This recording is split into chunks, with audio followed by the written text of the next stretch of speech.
Damn, that Hellish Rebuke is pretty nasty. 60 feet range as well. I swear to God, I remember reading that it was really, really useful. Well, it's 2d10 fire damage if they fail a dexterity saving throw at 60 feet. Jeez. Yeah. That might work well with the net I've got. Because that'll not only put them at... that'll put them at disadvantage, and then you just... Yeah. Yeah, that's true. Even if they save as well, it's still half damage, so... Yeah. Unless they're resistant to... Is it fire? Yeah, fire damage, or spells in general, they're probably going to get pretty hurt by that. Yeah. Oh, right. So that is...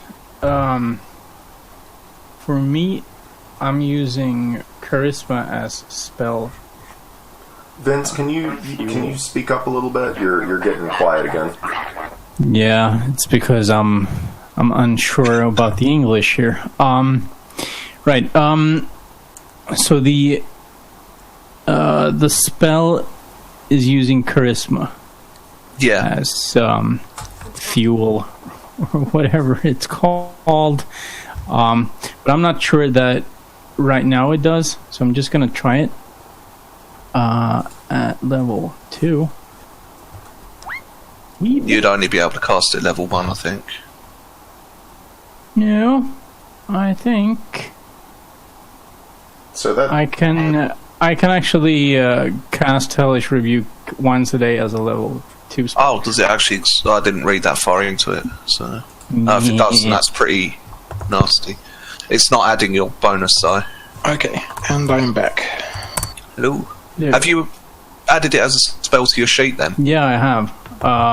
But I think that it's just doing the like the normal warlock spell. If you it's probably not using the. If you look at the top of the spells part, it says like spell casting ability. If you click on that and then select charisma, it should do it. Right. And then try it again. Does it say you get a spell attack bonus as well, or is that just for casters in general? I don't know. Look at that too. It doesn't seem to be adding it there either. That's really weird. Actually, your charisma 0 modifier. Yep. Ah, that's probably why it's not adding it then. Holy hell, Vince. That was an excellent roll. 2 natural 1s. Well, I want to brag or anything, but Not snake eyes. Okay, I tell you what, I'm going to run it the way I think it works, because this is a racial ability. You do not need ruby dust. okay. Well, that's good. I've just been having a look and I can't find a confirmation one way or the other from the brief look I've had. For now I'm ruling you don't need it. If I find a source that says you do later on, I will retcon it, and yeah, we can say you bought some now. Alright. I have a side question real quick about spells. Yep. Ritual spells.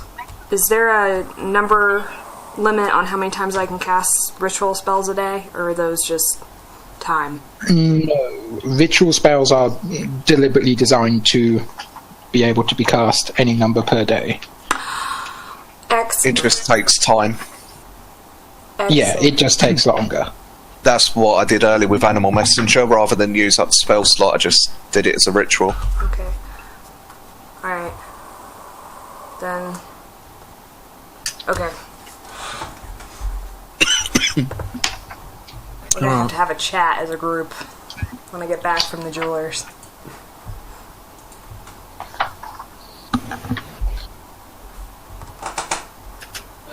I'm actually looking at what I'm going to do when I get a stat modifier, and I actually think I'm just going to take a feat if we're using them. Yep.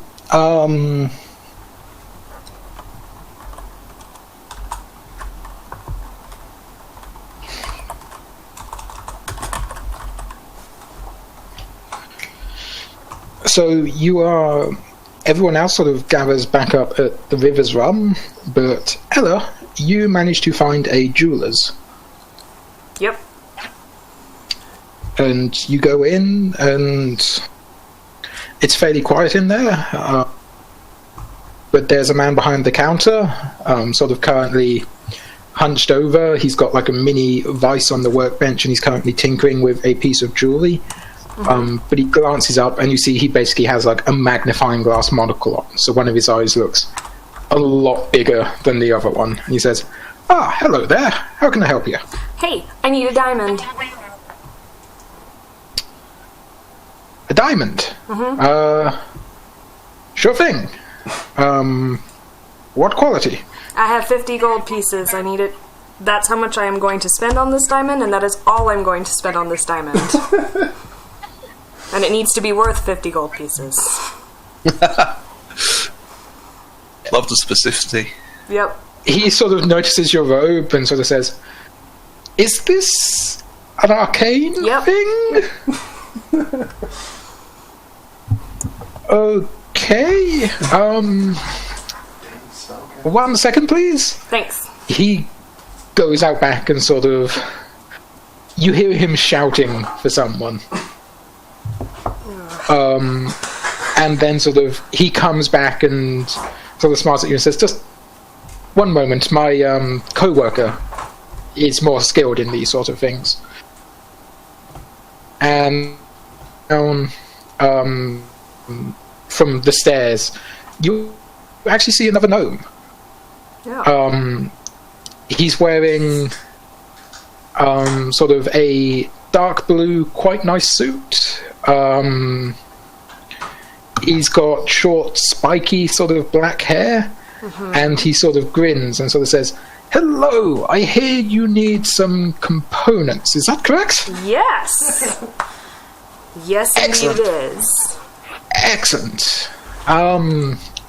A diamond, I believe it was? Yep, need a diamond worth 50 gold pieces for a spell. I have 50 gold pieces. Excellent. Excellent. Right. I'm sure we can help you out. 1 moment, please. And you see him basically walk over to a locked cabinet, and he pulls out a tray of sort of assorted gems, and pulling out a monocle, much like his partner has, he starts studying and sort of saying, no, that one will not do. He looks at one and says, "Your budget is 50 gold exactly?" Yes. Okay, that one won't do. And here. And he holds up a fairly decent looking diamond. This isn't... Jewels aren't your area of expertise. But he seems to be studying it quite intently and saying, yes, the cut is right, the size is a good shape. Yep. He puts it on a piece of velvet on the counter and sort of says, "This should serve your needs quite well." Can I do an insight to check if he's telling the truth? Yep, you can do.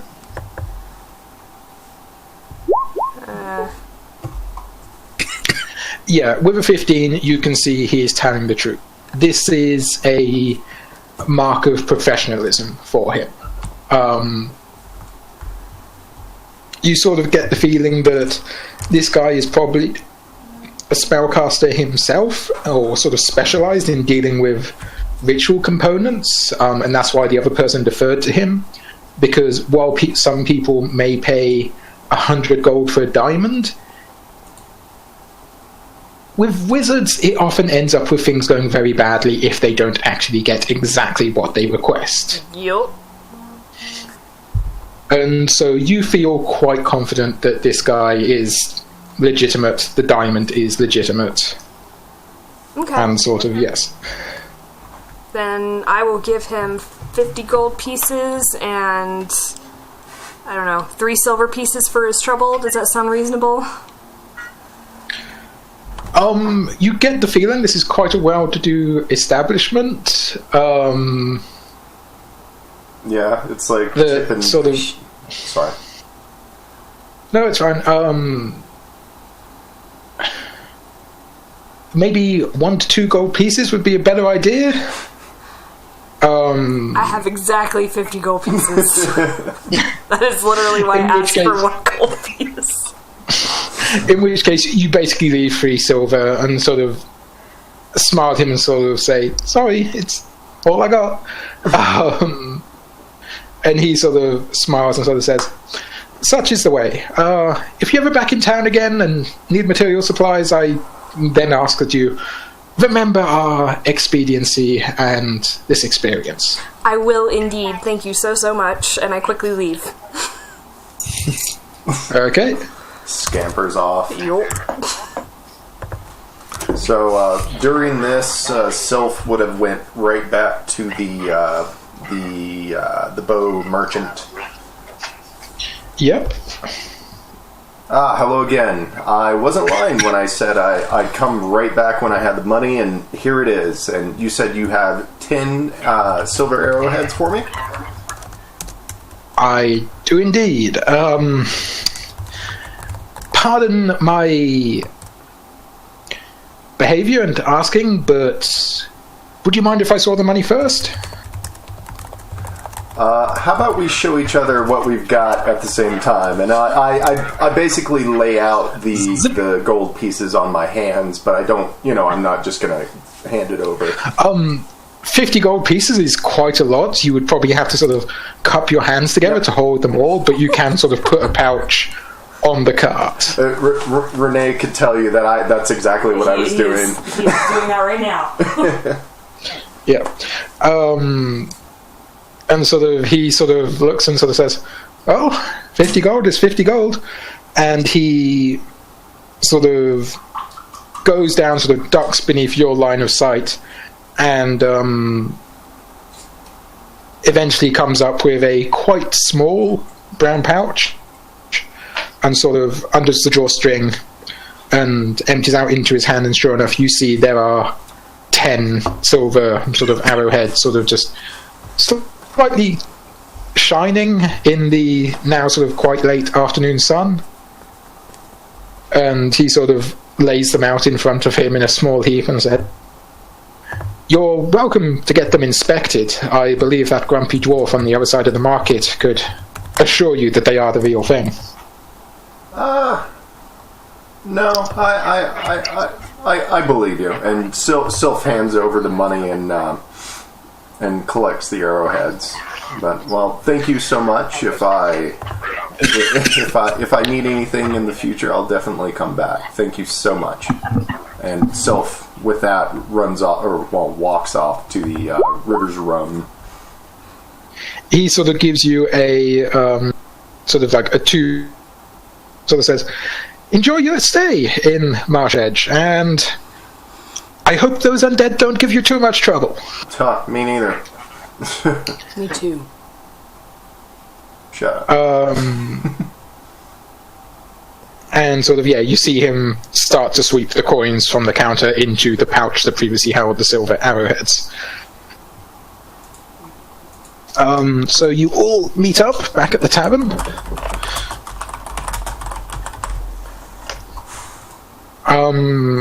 Silence. Mm-hmm.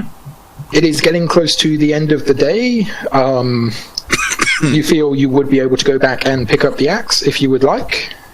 Yep, sure. I've got to go with you then. Really? Why? Because you don't have any money. I'm a half, don't I? Why you, He has money. Yeah, I've got money now. True.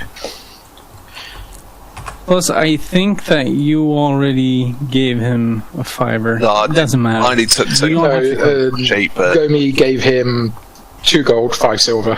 Hey, fight about it in character. I cast. Yeah, I mean, if you want to come, you can come. You don't have to. that's alright, you can go. Save some ale for me, says Silence and walks off. Did we say that 50 silver is half a gold? I will double check the exact conversion. I am looking at the wrong edition.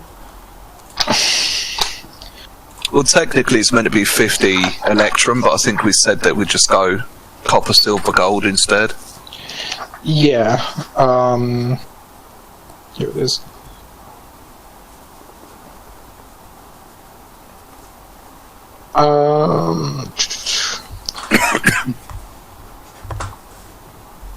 Five. 1 gold equals 10 silver. Oh, okay. Can I just convert my 10 silver into a single gold then, just to keep it neater? You can, however, there are advantages to keeping silver pieces. For example, a pint of ale would be silver, if not several copper pieces. I'll just keep the 10 silver then, actually.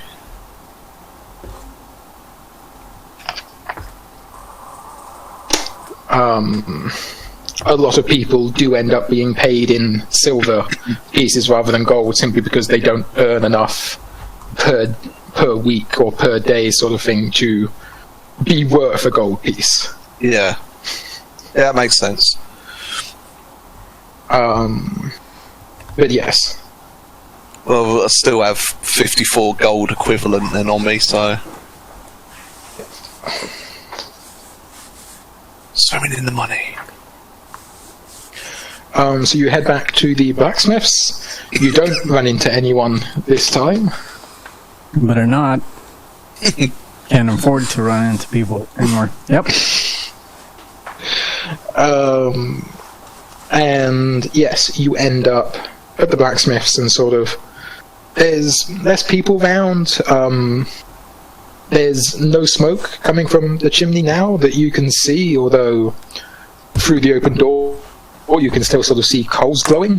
The furnaces are obviously basically being put to sleep for the night. They don't run them at full heat 24/7. It would just be a waste. Waste not, want not, as I say. Yes. Go on. Bravo. And so, yeah, you sort of... Again, you see the apprentice from earlier, and this time, instead of just sort of 4 horseshoes, you now see he has at least several dozen here. And he is looking tired and sort of covered in sweat and soot. And he sort of looks up at you, and he sort of looks up at you begrudgingly, because you realise you've just made him make nothing but horseshoes for the past several hours. Tough luck. He throws his last horseshoe sort of onto the pile, stands up, and sort of walks into the smithy to fetch his master.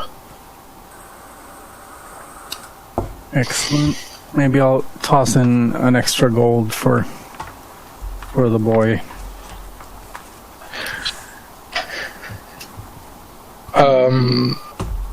And so sort of soon enough his master comes back out, and you see he does have a small sort of cloth bundle, sort of about the same size as the...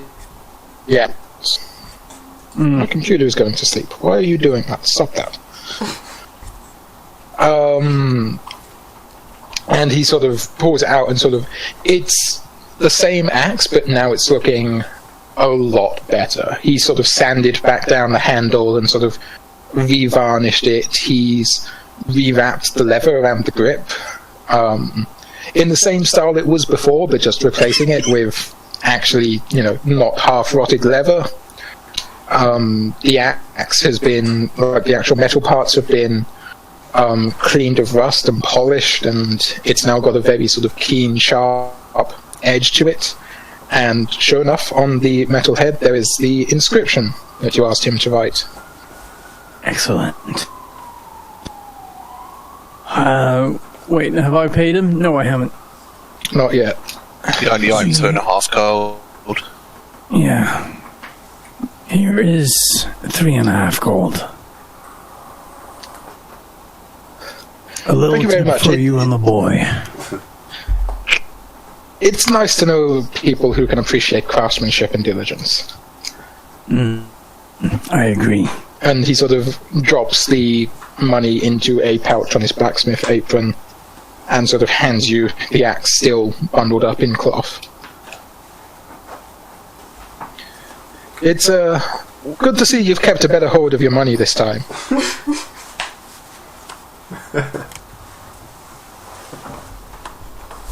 If I had a copper piece for every time I've heard that, I would have green hands. But still no money, which kind of worries me.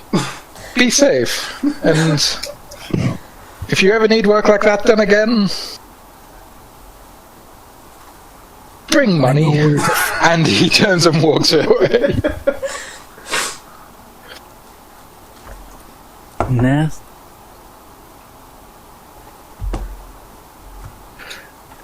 And yes, you can make it back to the tavern without any issue. Good.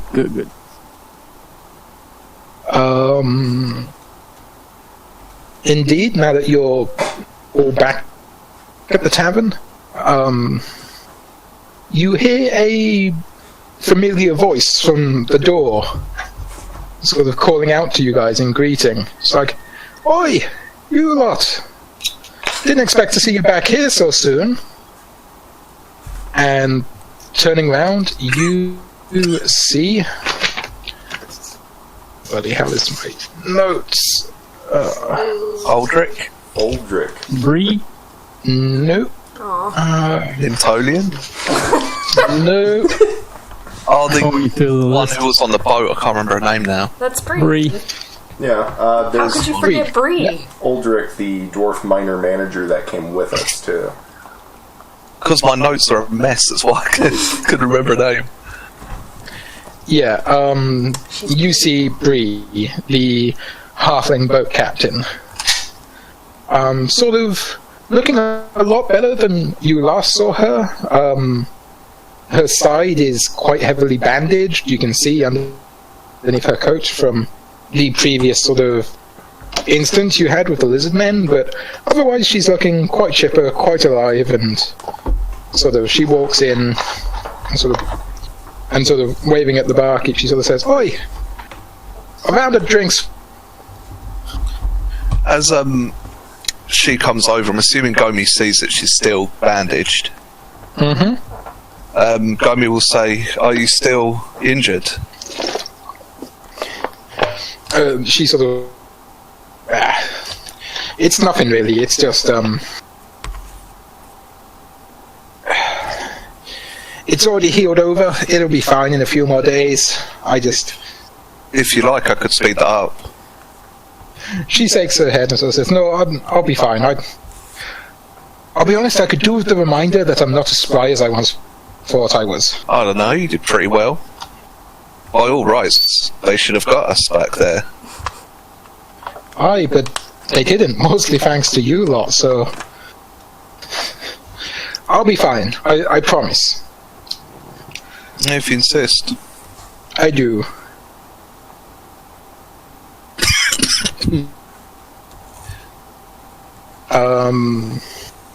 And as she sort of as sort of the drinks are brought back, she sort of says, "So, what brings you back to town so quickly? Did you have any luck finding the druids?" We did, and they've told us the person we need to find. Now we're just stopping off here for supplies and then heading back to I said Marshedge again, Whitehearth. I'm due to be heading that way myself again in a few days, but by the sounds of it, your work is a bit more urgent? More than likely, yes. Yes, she sort of sits there and thinking, she's like, "There aren't any barges heading up that way before then, but I believe there is a caravan, a group of circus folk, would you believe? I saw them the other day. They're heading up there in preparation for the autumn festival and the wedding. I'm sure they would more than welcome a few extra hands to sort of keep the road safe." Might earn a bit of gold doing such too. What do you say, guys? If it gets us back there quicker, I'm willing. I'm not performing. What do you mean performing? We're the hard. I can't say guns. We're the hard swords. Muscle. Yeah. Yeah, wizards. And I highly doubt they'd ask you to be involved in any performances. It's not as if there's any way you could really put on a decent show between here and Whitehearth, unless you consider cows and sheep a worthwhile audience. That sounds like a challenge. Okay. Okay. It would. To be fair, they're heading by land. I might see some animals. Some animals that perhaps I could become. Well, Bree, you should look us up when you get back into town. Stop in, say hello. She sort of smiles and nods and says, I probably will, although, as I said, it'll be a few days before I'm ready to leave here again. Supplies heading up that way are often quite slow to get organised. But I will. Next time I am up and away, I will definitely pop into the Swift Runner and see if you're about. I dare say Mira will know where we are. Good to know. Yeah, that's the name I remembered. Everyone remembers Mira. Little halfling lady. Ooh. But yes, she gives you directions to the circus troupe. She says they probably won't be leaving until tomorrow morning, so you're welcome to sort of rest up and take it easy tonight. But other than that, yes, if no one has anything else to do... I have something I need to discuss with the group, but I wouldn't do it until Mira left. Not Mira. I mean, Bree, sorry. Don't be Shit. racist. What? Just because they're all halflings doesn't mean they all look the same. They don't!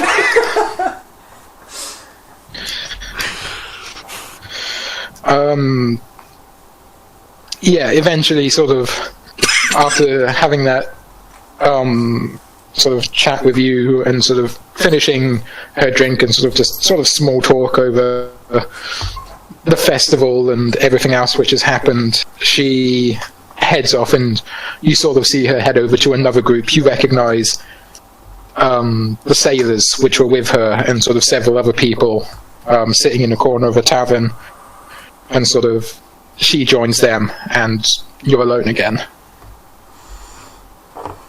Okay, guys. What's up? Alright. So as you know, I get spells every so often that I can cast, and I get new ones. But there's a spell that I want, but I need to talk to you guys about it, because some of you might flip the fuck out. What's that supposed to mean? What have I done? It's necromancy. Sylph stands up. No. I need you to hear me out, because I think it's going to be very valuable in the fight later on. Absolutely not. No. I cannot be a party. It prevents the undead from raising. Wait, you said it was necromancy. It is a necromancy spell. But okay, so Sylph sits back down. Explain. Okay. That's basically it. It prevents the undead from raising for like 10 days. It keeps the body from decomposing. That's why it's necromancy. That doesn't sound very useful. I don't understand. Well, I would think that if we're in a battle with a necromancer and they can just keep raising the bodies that we're killing, that would be annoying. Can it affect? Yeah. Can it affect those that have already been risen? Do what? Can it affect those that have already been risen? I don't know. God. You don't think so. You would also know that necromancy, especially sort of the spells which raise dead or animate dead, are kind of a one-time deal. They can't just re-raise a corpse. Okay. But it would also prevent them from making new ones. Yeah. It'd have to be very strategically used, though. Because in that case, we would essentially have to know where they were going to raise the dead. All I'm saying is that the spell could be at my disposal to be used multiple times a day. It only takes like a couple minutes. As long as you're not planning on raising your own dead, because otherwise then you'll be at my disposal. Okay, well I can't raise the dead with this spell. If it helps us in any way against the undead, then I'm all for it. Yeah, it makes sense to use necromancy against the necromancer. It's only in the dark that you really see the light. You know, that one actually kind of makes sense. I like that. I know. When you fight fire with fire, the whole world burns. That also makes sense. Even a broken clock is right twice a day.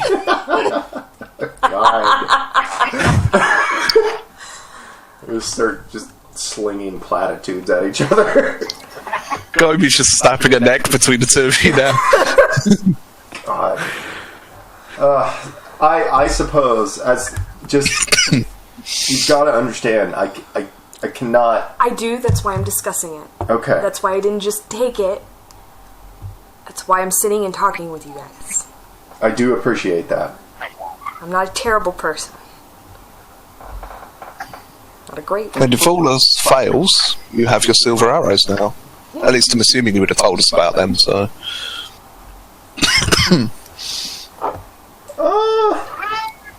No, I don't think so. I don't think I would have brought that up. I just would have, you know... in that case, I don't say anything. No, I think I would have just hid them away in my fancy new quiver. But, okay. So no one's gonna, like... What's the name of the spell? Gentle Repose. Well, that doesn't sound too hard. Doesn't sound very necromantic. No. You should have led with that. You worried me there for a second. Yeah, but I knew the minute I said necromancy, you would flip out. And well, then why did you say it first? So that you would get it out of your system. God damn it. So I slams can also learn necromancy spells. Do what? I can also learn necromancy spells. Yeah, some of them are super useful. I just, Sylph would... If he could recognize that it was necromancy, I could have done it in secret and just, hoped nobody noticed.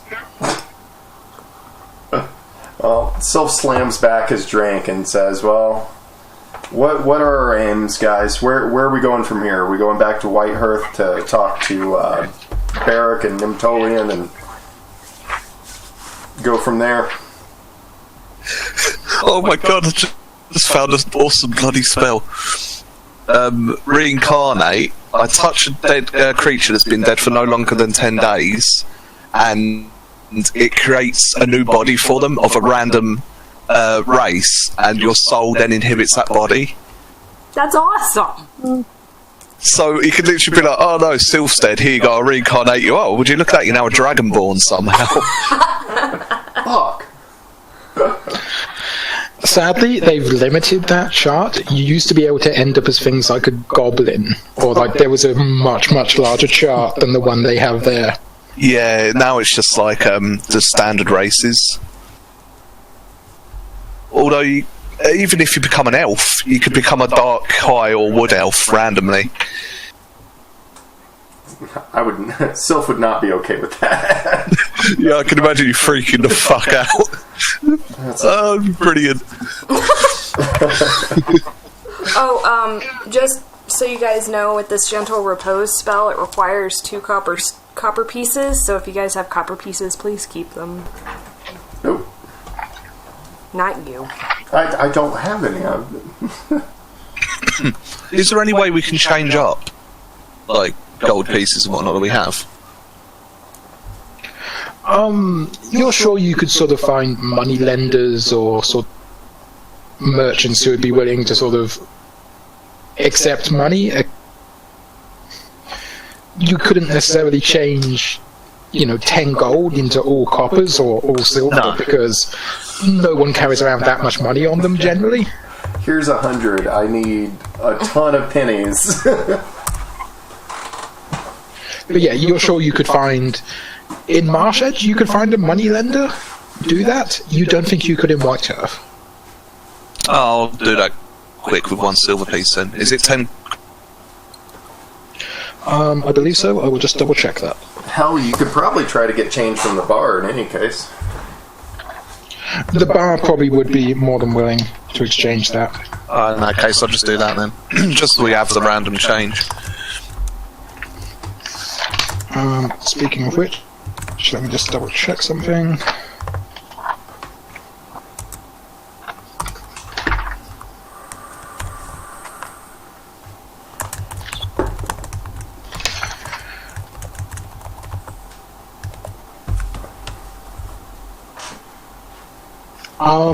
It will cost you, just to stay at the inn for tonight, it will cost you 5 silver pieces each. I'll pay that.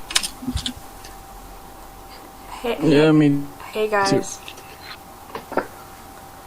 Yes, I'll pay for all of us if you like. Thank you. Because I'm kind of money bags right now anyway. Like I say, I don't really need it, so... I have. but I mean, we do need it at some point. Like, we can buy a horse, for example, which is a good thing. If we need to use horses, I could literally become a horse. Yes, but then you'd have to carry all 3 of us. No, I mean, like, I wouldn't have to pay to get my own horse, because I could just be a horse. Oh, alright, fine. So we technically would only really need 1 horse, because Ella and one other person could ride Gomi.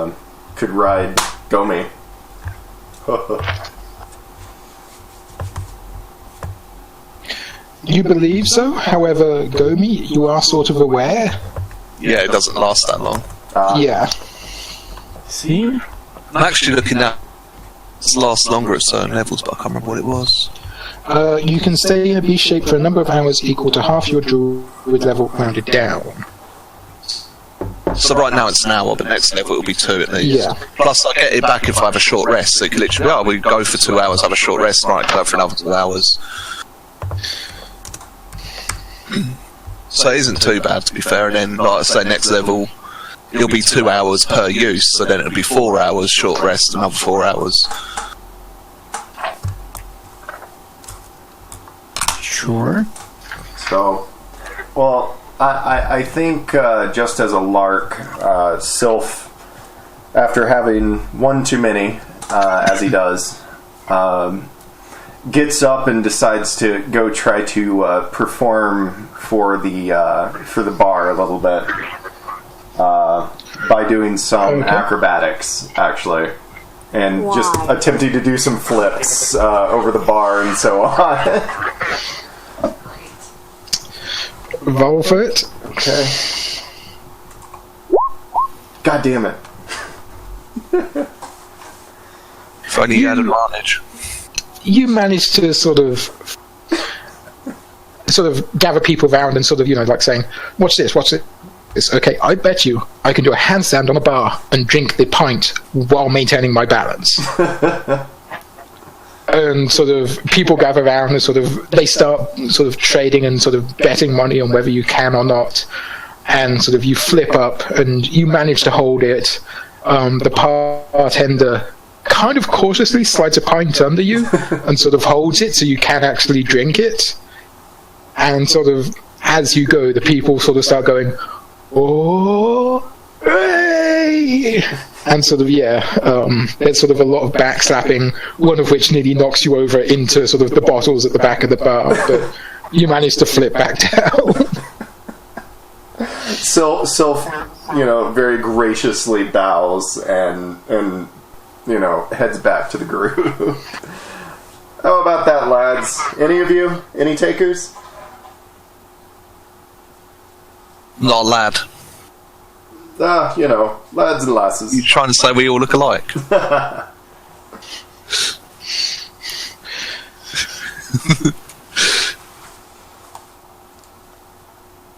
Ella, you want to do some magic tricks? No, No? I don't perform.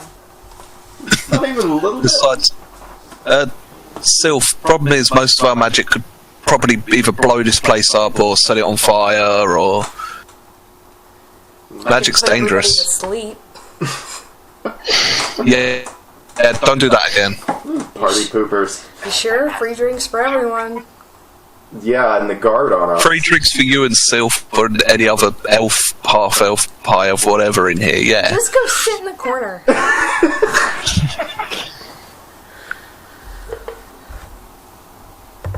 As you sort of bicker and have the night go on and on, eventually you guys sort of stumble your way to your rooms and fall. The night passes without incident, and the worst thing you face when you wake up is a slight ache from last night's copious drinking.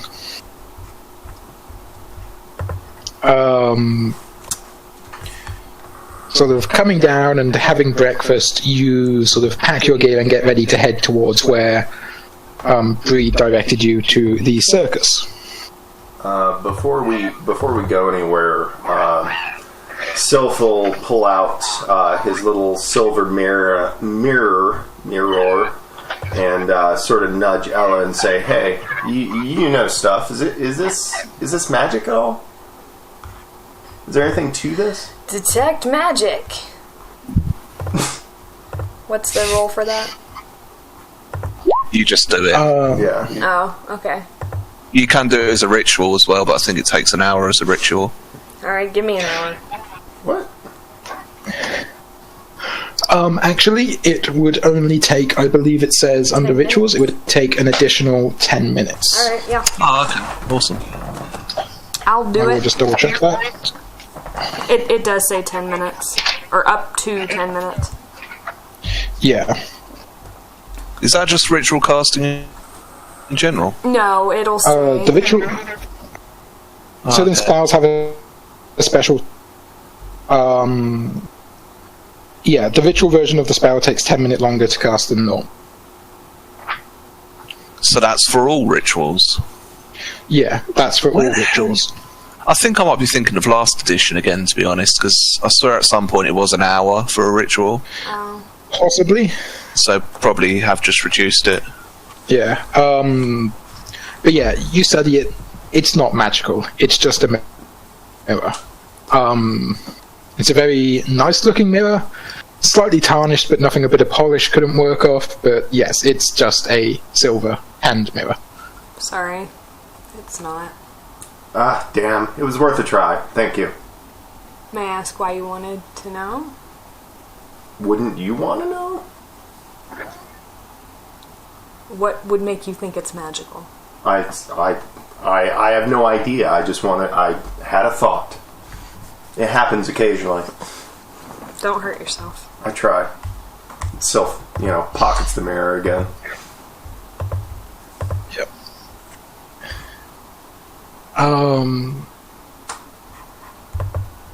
So yes, you... Speaking of, just to interrupt, Yep.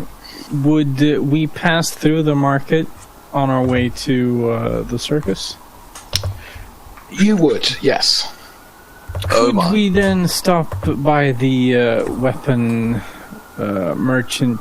I need to sell my old bow staff. You can do. You find the dwarf just as he's setting up shop. And he sort of looks up at you guys and says, "Ah, you again. Greetings. What can I interest you in today?" Well, it's the other way around. You see this bow staff. And Silence twirls the bow staff in the air. This has seen war. What'd you give me for it? It's a stick. It's not a stick. Is Ella there? Are we all together? It's a bamboo staff. I have bamboo staffs. Okay. They're currently holding up my stall. Ella's gonna tap Sylph and say, "I know somewhere you could sell that. Just stop." Silence. Sorry. All right. You're a funny man, dwarf. I'm gonna leave you. Listen to my friend. Yep. Have a nice day. Yep. You're a strange tiefling. Have a nice day as well. Let's not fight. I'll take him to the curiosity shop area that was interested in things with backstories. Yep. Oh, yeah.